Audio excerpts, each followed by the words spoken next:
हर कुरान शरीफ के अंदर जो भी है वो आके एसेंशियल प्रैक्टिस है।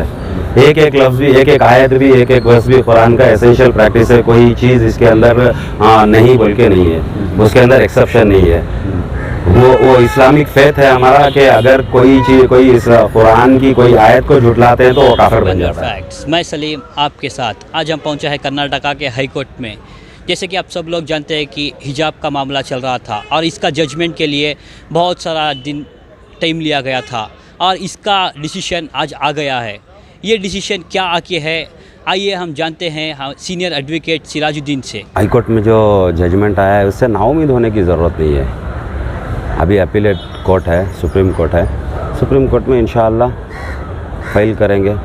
जब तक ज़िंदगी है हक़ के वास्ते लड़ते रहेंगे, हक़ लेने के लिए लड़ते रहेंगे इंशाअल्लाह।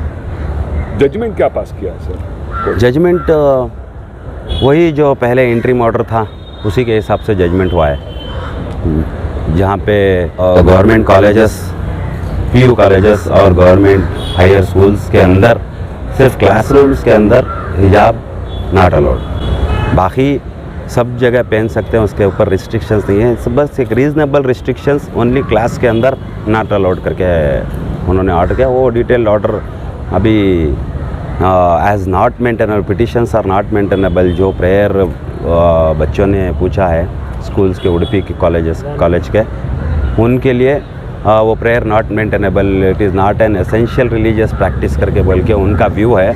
अभी उनके व्यू को चैलेंज करने के लिए सुप्रीम कोर्ट बाकी। प्राइवेट कॉलेजेस को हरगिज़ लागू नहीं होता, सिर्फ government schools and government PU colleges, जहाँ पे कॉलेज डेवलपमेंट कमेटी एक रूल्स बनाती है कि क्लासरूम के अंदर हिजाब और कोई रिलीजियस सिंबल्स नॉट अलाउड बोल के, वहाँ पे लागू होता है। बाकी private institutions, private colleges, degree colleges के लिए ये लागू नहीं होता। सर नेचुरली ये मामला सुप्रीम कोर्ट तक भी जाएगा, तो ये कितना वक्त लगेगा?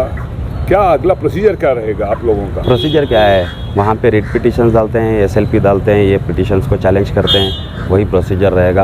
अभी वहाँ पे जिस तरह से डेजिग्नेटेड सीनियर एडवोकेट जैसे रवि वर्मा कुमार, प्रोफेसर रवि वर्मा कुमार, फिर एडवोकेट कामत, बहुत से जितने भी एडवोकेट्स पिटिशंस को रिप्रेजेंट किए, उन्होंने अपनी तरह से सब कुछ बताया। हमारे एडवोकेट्स जहाँ दिल्ली से मुस्लिम एडवोकेट्स, सारे एडवोकेट्स मिलके जो रिप्रेजेंट किया था उसको अच्छी तरह से फिर सुप्रीम कोर्ट डिसाइड करेगी ये क्वेश्चन ऑफ लॉ पे, whether it is an essential religious practice और नॉट बोल के। सर सबसे आखिरी और इम्पॉर्टेंट सवाल, हमने देखा है कि कोर्ट ने जो ऑब्जर्वेशन माना है कि एसेंशियल पार्ट ऑफ प्रैक्टिस इसलिए नहीं है कि इस्लाम में, इंडिया में ऐसा कोई फतवा जारी नहीं है। क्या यहाँ के उलमाए किराम या all India Muslim personal law board उलमाए जितने भी हैं, अगर फतवे जारी कर देते तो कोर्ट इसको एक्सेप्ट कर सकता था? हाँ, वो एक व्यू है। फतवे तो कंसिडर नहीं करते ज़्यादातर, क्योंकि वो क्वाजी जुडिशल बॉडी नहीं बनती। कभी मुस्लिम पर्सनल लॉ बोर्ड है और दूसरे उलमा है, अगर वो पहले से ही इस्लामिक फेथ है, अगर कोई इस्लाम की कोई कुरान की आयत को कोई नहीं करता है तो उसको पनिशमेंट मिलती है ये दुनिया के बाद।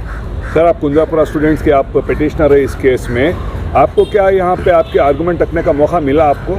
हमारा डिग्री कॉलेज के लिए रखा था, वो हमारा सेपरेट किया गया है पिटिशन, वो डिग्री कॉलेजेस के लिए, वहाँ पे डायरेक्शन होगा इंशाल्लाह, क्योंकि यहाँ पे स्पेसिफिकली बताया गया है कि स्पेसिफिकली ये ऑर्डर सिर्फ पीयू कॉलेजेस और ये स्कूल्स, गवर्नमेंट हाई स्कूल्स और पीयू गवर्नमेंट कॉलेजेस के लिए। यहाँ पे जहाँ पे प्राइवेट कॉलेजेस है, जहाँ पे कॉलेज डेवलपमेंट कमेटी ने कोई ऐसा ये रूल्स नहीं बनाया है तो वहाँ उनको लागू नहीं होगा। अगर कोई कॉलेज डेवलपमेंट कमेटी कोई रूल्स बनाती है हिजाब को, यानी कि स्कार्फ को, हेड स्कार्फ को क्लासरूम के अंदर अलाउ नहीं किया जाएगा तो तब उसको देखा जाएगा, नहीं तो बाकी किसी को ममानियत नहीं है। और टीचर्स को और टीचिंग स्टाफ को और दूसरों को किसी के ऊपर ये रोक टोक नहीं है, सिर्फ स्टूडेंट्स के लिए डिग्री कॉलेजेस छोड़ के गवर्नमेंट पीयू कॉलेजेस और हाई स्कूल्स के लिए है। अगर उर्दू स्कूल्स में भी अगर रिस्ट्रिक्शन नहीं है तो उनको भी लागू नहीं होता। पब्लिक अपील क्या है, यहाँ पे हम लोगों मुस्लिम्स में किसी में भी मेजॉरिटी नहीं है। क्या जजेस ले लो, जजेस के अंदर हमारी कौम को आगे आना चाहिए, पुलिस डिपार्टमेंट में हो, लेजिस्लेटिव पॉलिटिक्स में लीडर्स की बहुत ज़रूरत है। जुडिशरी में जजेस की बहुत ज़रूरत है, एडवोकेसी में एडवोकेट्स की बहुत ज़रूरत है। हाँ, लीगल फील्ड में, एग्जीक्यूटिव में, पुलिस में हमारे लोगों को भर्ती करना चाहिए। जब तक हमारी मेजॉरिटी नहीं होगी तब तक भी ऐसे हालात आते रहेंगे, इस पर हमको मायूस होना पड़ता ही रहेगा।